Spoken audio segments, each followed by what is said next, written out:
Ողջույն ձեզ, հարգելի լրագրողներ, մենք շարունակում ենք տեղեկատվական կենտրոնի աշխատանքը,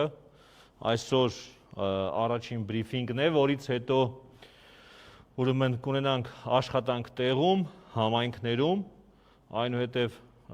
օրը կամփոփենք, ես այս պահին ներկայացնեմ նախ եւ առաջ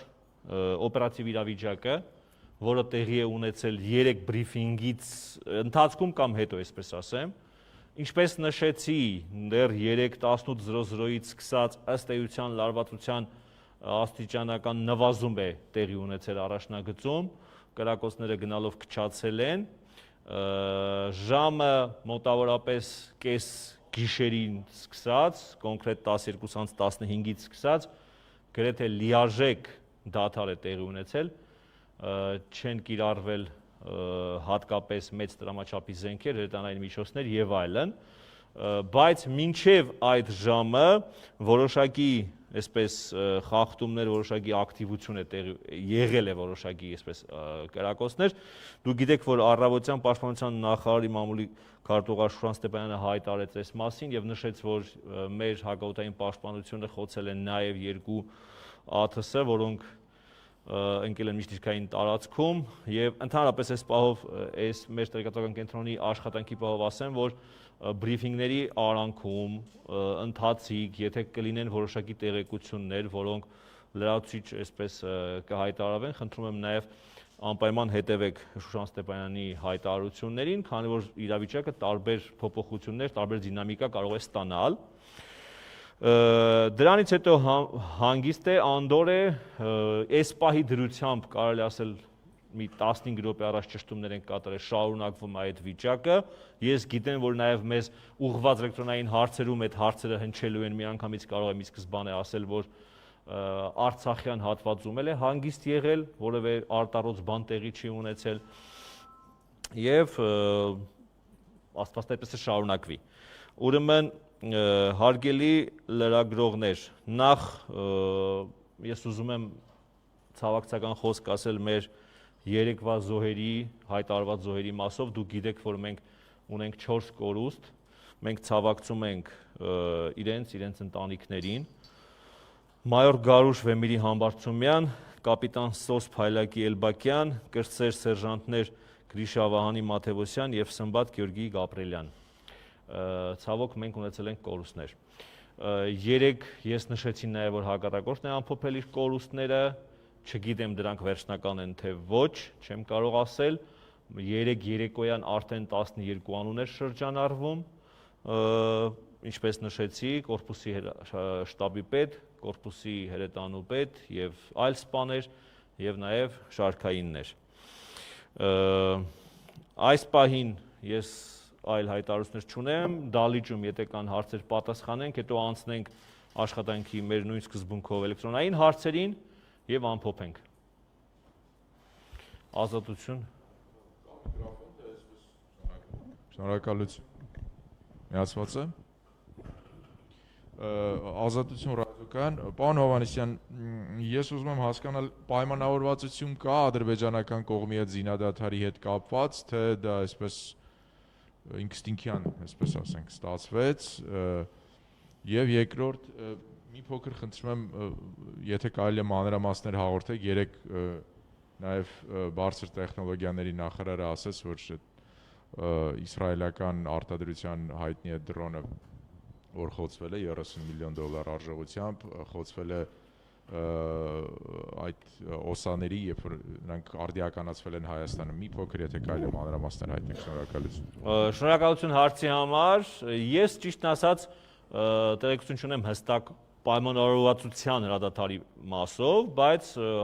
լինում է հաճախ, որ գիշերները ակտիվություն ընկնում է։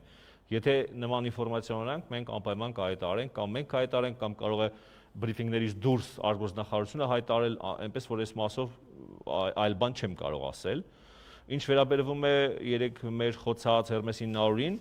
այո, հաստատում ենք Hermes 900-ը, որը որ ինչպես նշեցի ես էլ թանկարժեք, բարձր տեխնոլոգիական, ինչպես 3 հենց հայտնի բլոգերներից մեկն էր նշել, ընդ որում իսրայելցի, թռչող ուղեղային կենտրոն, խոցվել է հայկական ուրեմն ստորաբաժանումների հոբ միջոցների կողմից, այո, ՕՍԱԿ-ում համալիրն է, որը տեղում արդիականացվում է, մեր ռազմաարդյունաբերական համալիրը ըստ էության մի քանի տարի առաջ արդեն յուրացրել է ԱՍԱԿ-ների մոդեռնիզացիայի տեխնոլոգիաները եւ պետք է ասեմ, որ վերջին տարիներին ապրիլյան պատերազմի ժամանակ դրանից առաջ, դրանից հետո ադրբեջանական դրոնների տարբեր տեսակի թռչող զարկերի խոցման ամենալավագույն գործիքը կարելի ասել մեր մոտ դա այս պահին ՕՍԱԿ-ում համալիրներն են։ Լսում եմ։ Անի Վարդանյան այսօրայում, պարոն Հովհաննիսյան, վերջին 3 օրերին թե Արցախից, թե Հայաստանից լինում են հայտարարություններ, որ կամավորական ջոկատներ, ինչպես նաև երեքսասուն Միքայելյանը հայտարարեց, որ ԵԿՄ-ն պատրաստ է ցանկացած պահի կանգնել հայ զինվորի կողքին, կուզենայի ճշտել արդյոք այս պահին կա կամավորների անհրաժեշտություն, ինչպես նաև այլ ուժերի ներգրավվածություն սահմանին անհրաժեշտ է թե ոչ։ Շնորհակալություն։ Շնորհակալ եմ, երեկել է հնչել այդ հարցը եւ պատասխանը նույնը պիտի լինի իմ կողմից։ Հայաստանի Հանրապետության զինված ուժերը մշտական մարտական պատրաստության եւ մարտական խնդիրների մեջ գտնվող զորամասերով ստորաբաժանելով իրենց խնդիրը փայլուն կատարել են, տեսնում եք, արդյունքները պարզ երևում են եւ կատարում են եւ կոնֆլիկտի, այսպես ասեմ, բնույթը ծավալները այնպիսին չեն, որ Հայաստանի Հանրապետությունը դիմի այլ քայլերի, այդ թվում նաև պահեստազորայինների կամ կամավորականների, չգիտեմ, աջակցության օգնությանը։ Մենք վստահ ենք, որ մեր կամավորականները պատրաստ են, մենք դա տեսել ենք բազմիցս, մենք շնորհակալ ենք իրենց ամեն ինչով, դա լիներ զորավարժություններ, դա լիներ ապրիլյան գործողություններ, միշտ տեսել ենք ու վստահ ենք։ Բայց այս պահին իրենց զավակները, ոմանց թոռները իրանց խնդիրը փայլուն կատարում են։ Շնորհակալ եմ։ Սևակ Վարդումյան 24 News AM, նախ բոլորի թույլտվությամբ ուզում եմ երախտիկիս խոսքը ասել մեր զոհված 4 զինծառայողներին, նրանց ընտանիքներին ուժ եւ համբերություն մաղթել եւ պարոն Հովհաննիսյան այսպիսի հարց ունենք, թեև հաղորդագրություններում նշվում է, թե ինչ զինատեսակներից է օգտվում հակառակորդը, բայց այսպես ասած ամփոփելով այս օրերի ընթացքում մոտավոր ինչ զինատեսակների մասին է խոսքը եւ էլի ամփոփելով հակաօդային պաշտպանության ստորաբաժանումները այս պահի դրությամբ քանի անօդաչու սարք են խոցել։ Շնորհակալ եմ։ Ըստ էության ադրբեջանական զինված ուժերը, այդ թվում եւ սահմանապատ ծառայությունը, որը գիտեք, Տաուշի հատվածում դիմաց իրենք սահմանապատ ծառայությունն է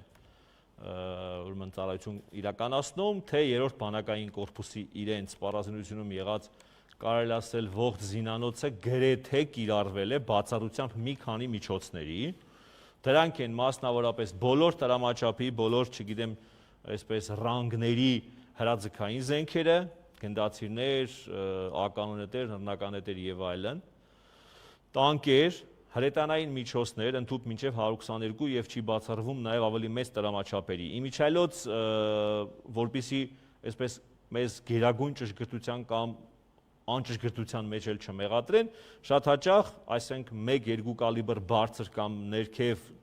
զինատեսակների կիրառությունը հստակ ապացուցել շատ արագ դժվար է։ Եթե մենք նշում ենք օրինակ, չգիտեմ, D20, բայց կպարզվի, որ դա D30 է եղել կամ D20 ենք նշում, պարզվի գեոցինտ է եղել, նման սխալները էական բան չեն փոխում, որովհետև եթե տրամաչափը հասել է այստեղ, կոնկրետ ինչ-որ զինատեսակներ կարող է եւ շատ հստակ չլինել, մանավանդ որ ընթացել են գործողություններ շատ թեժ։ Հետևաբար, այսպես շատ ճշգրիտ չլինեմ։ Հրետանային միջոցների մեծ մասը, բացառությամբ մի քանի միջոցների, տանկեր, ինչպես նշեցի, ականանետեր, հարվածային դրոններից ըստ էության, եթե չեմ սխալվում, առաջին անգամ մենք տեսնում իսրայելական այդ Sky Striker տեսակը, մինչ այդ կիրառվել են այլ տեսակի հարվածային ԱԹՍ-ներ ադրբեջանական սպառազինության մեջ գտնվող, հավանաբար Sky Striker-ը կոնկրետ սահմանապատ ծառայությանն է կամ նոր համալրված ուրեմն տեսակ է։ Մեր հոբ միջոցները ես երեք նշեցի եւ գիշերը այդ թիվը էլ ավելի է մոտեցել բնականաբար 10-ին, մոտավոր 10, կարող է պլյուս մինուս 1-2 թվով սխալվեմ, մոտավոր 10 միավոր ԱԹՍ-ներ ենք խոցել, դրանց մեջ մտնում են ինչպես են սովորական, հետախուզական, փոքր մարտավարական խնդիր կատարող ԱԹՍ-ները, այնպես էլ հարվածային ԱԹՍ-ները, այնպես էլ են նոր նշածս թանկարժեք Hermes 900 մեծ, այսպես ասած, ղեկավարման կենտրոն հանդիսացող ԱԹՍ-ն։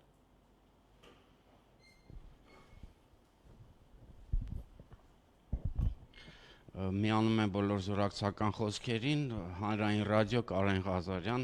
պարոն Հովհաննիսյան, դուք ձեր Facebook-յան էջում ազդարարել եք հայկական արտադրության ԱԹՍ-երի, այսպես ասենք, փառահեղ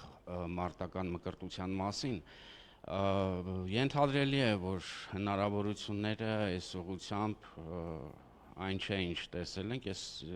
կխնդրեի անդրադառնանք ինչ հնարավորություններ ավելին կա զարգացնելու, եթե կարելի է։ Շնորհակալ եմ հարցի համար, ցավոք սա այն հարցերից է, որ ընդհանրապես բաց խոսել շատ չի լինում, առավել եւս այս պահին, այսպես ընթացիկ իրավիճակում խոսել այնքան էլ չեմ համարում տեղին։ Սա ուղղակի պետք է ֆիքսենք ու անցնենք առաջ, հասկանանք, որ մենք սրանով զբաղվում ենք տարիներ շարունակ եւ մենք ասում ենք մեր ինժեներները այս խնդիրը լուծել են, պետք է ուղղակի փաստել մի բան, որ եթե հետախուզական ԱԹՍ-ների էջը հայկական ինժեներների կողմից կարելի արդեն համարել այսպես գերագույն կատարված ու փակված, այսինքն մենք սա մինչև վերջ յուրացրել ենք, տիրապետում ենք ու կատարելագործելու ենք, ապա մարտական ԱԹՍ-ների էջը եւս յուրացնում ենք, տեսնում եք իրենց արդեն գործողության մեջ, բնականաբար վաղը մյուս օր էլ ավելի կկատարելագործենք, կզարգացնենք եւ առաջ կգնանք։ Ինչպիսին են, ինչ խնդիրներ են կարողանում լուծել, ինչ մարտավարական բնութագրեր ունեն, վերեք սրա մասին առայժմ չխոսենք։ Պարոն Հովհաննիսյան, Սպուտնիկ Արմենիա, մի ճշտում էլի կապված այդ երկու խոցված անօթաչու թռչող սարքերի, արդյոք տեղեկություն կա, հարվածային են, թե հետախուզական։ Դժվար է հստակ գտնել, որովհետև ինչպես նշել է Շուշանը, ընկել են միջդիրքային տարածքում։ Մանավանդ ժամն էլ տեսել եք 10:30-ից 11-ի սահմաններում այն րոպեներին, երբ որ մենք այդտեղ բրիֆինգ ենք իրականացրել, այդ ժամին, եթե հոպմիջոցները աշխատել են ու միջդիրքային տարածք է, դժվար է հստակացնել ինչ բնույթի են եղել։ Մանավանդ որ շատ ԱԹՍ-ներ նույն հիմքով են, այսինքն նույն ԱԹՍ-ն ունի եւ հետախուզական տարբերակ եւ հարվածային տարբերակ, հետեւաբար դժվար է կոնկրետ նշել տեսակը։ Ուրիշ հարցեր։ Սարգիս ձեր հետևն էլ հաշտվող կա, իրան էլ հնարավորություն տանք։ Լիա Ջաղարյան, Տավուշ Նյուզ։ Այս պահի դրությամբ վիրավորների առողջական վիճակի մասին տեղեկություններ ունենք։ Շնորհակալություն հարցի համար։ Ես ձեզ նշեմ, որ ընդհանրապես հուլիսի 12-ից սկսած կոնկրետ ընթացող մարտական գործողությունների ընթացքում մենք ունեցել ենք ընդհանուր մոտավորապես 2 տասնյակ վիրավորներ, այդ թվում նաև ոստիկանները, 2 ոստիկանները, բայց իրենց կեսը, այսպես ասած, շատ թեթև աննշան վնասվածքներ ունեցել եւ 1-2 ժամ հետո վերադարձել են շարք, իրանց շարունակել իրանց խնդիրը կատարել։ Այս պահի դրությամբ ունենք Հայաստանի Հանրապետության բուժ հաստատություններում բուժվող 10 վիրավոր, որոնցից 5-ը թեթև մանրական վնասվածքներ են ստացել, միգուցե այս պահին, որ մենք իրար հետ խոսում ենք, իրենք եւս դուրս գրվեն իրանց ծառայությունը շարունակեն իրականացնել, 5-ի վիճակը միջին է կամ մի քիչ ավելի ծանր միջինից, բայց բժիշկների հավաստմամբ իրենց կյանքին վտանգ չի սպառնում։ Ուրիշ հարցեր, եթե ուրիշ հարցեր չկա, ես փորձեմ էլեկտրոնային էջի հարցերին անդրադառնամ, լավ։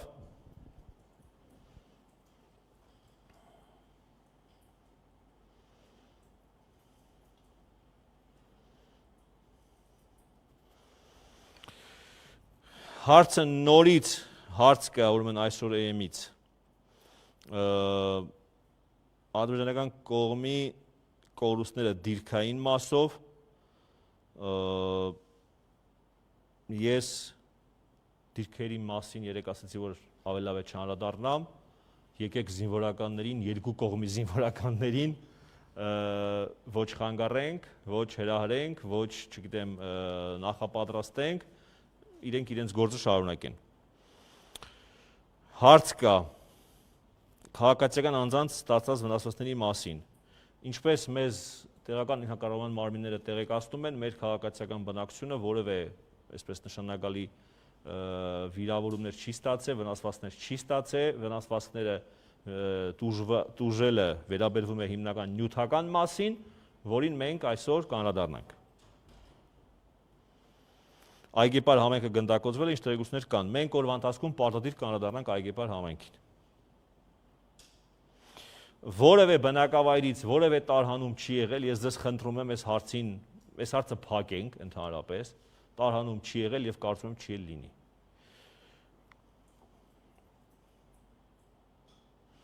Նորից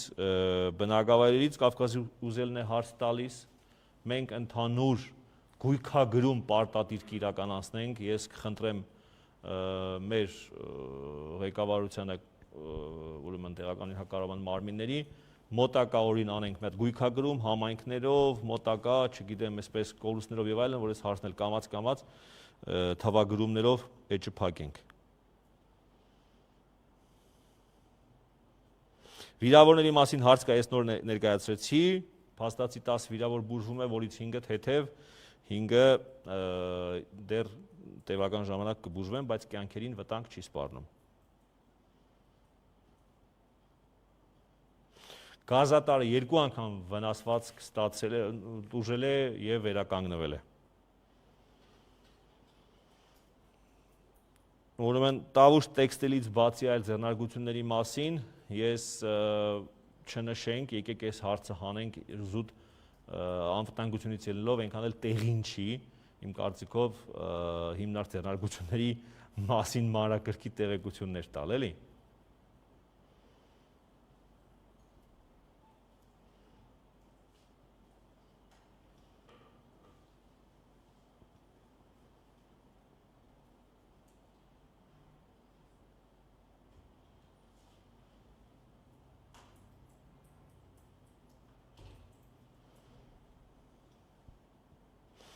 Բաքվի ցույցերի մասին հարց կա առավոտ AM-ից, ես անկեղծ ասած չեմ կարող, իրավասու էլ չեմ այս հարցին պատասխանելու, Բաքվի իշխանությունները կարող են շատ բան փորձել անել, Ադրբեջանի հասարակության վրա ազդող գործոնները չափազանց շատ են, ներքաղաքական գործոնները շատ են, հետևաբար ամեն ինչ կարող է եւ պայմանավորված լինել նաեւ այդ հանգամանքներով եւ ինչքան գիտեմ այդ հավաքվածները տարբեր լոզունգներ են բացականչել, այնպես որ ես չէ որ դրա գնահատականը տամ, էլի։ Զինատեսակների մասին հարց կա, պատասխանել եմ ըստ էության։ Բացի ԱԹՍ-ներից հակառակորդը միանշանակ կորցրել է մի քանի զրահատեխնիկա, մենք դրանց տեսանյութերը ցուցադրեցինք ձեզ, ու ոչ բոլորին է իհարկե, բայց հստակ թվեր չեմ կարող ասել։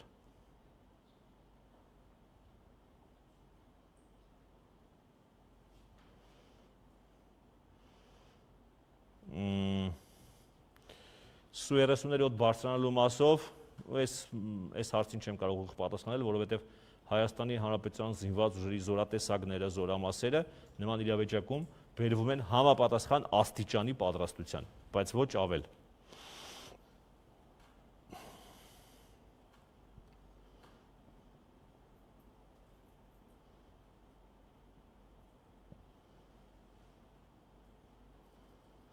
Նորից կամավորականների մասին հարց կա, կամավորականների մասով պատասխանել եմ, որ պետք չի այս պահին անհրաժեշտություն չկա, զինված ուժերը իրենց խնդիրը հստակ լուծում են։ Հարց կա նաև ՀԱՊԿ-ի մասով, այս մասով էլ պատասխանեմ, որ Հայաստանի Հանրապետության զինված ուժերը լիովին ի վիճակի են կատարել իրենց խնդիրները, այն աստիճանը, որը որ այսպես կա, որ կոնֆլիկտի աստիճանը, լոկալ մասշտաբները, չափերը, այդ աստիճանի չեն, որպեսզի Հայաստանի Հանրապետությունը անհրաժեշտություն գտնի դիմել ՀԱՊԿ-ին որևէ գործողություն միջամտելու եւ այլն։ Հայաստանի Հանրապետությունը իր զինված ուժերը հստակ իրենց խնդիրը կատարում են։ Երևի թե այսքանը, ես այլ հարցեր չեմ տեսնում։ Ինձ մի րոպե առաջ ընդամենը ուղարկեցին տեղեկություն, որ 5 վիրավորներից մեկի վիճակը ծայրահեղ ծանր է։ Եթե հարցեր չկա, այո։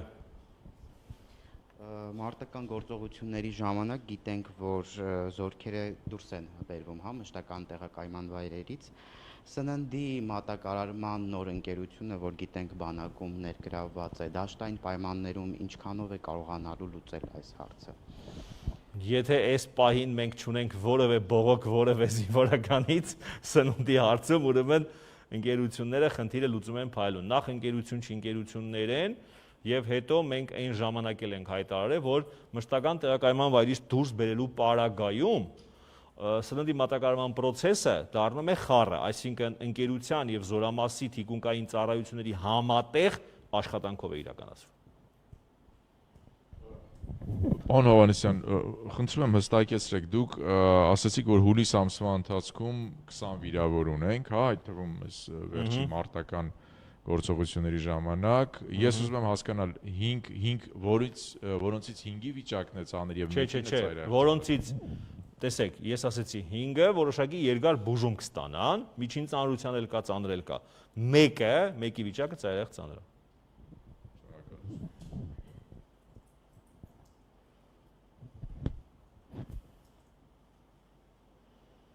Hermes 900-ի կիրառման մասով բերեք ժամանակ կանցնի անալիզ կանենք, ես էլ որպես մասնագետ անալիզ կանեմ մինչև վերջ,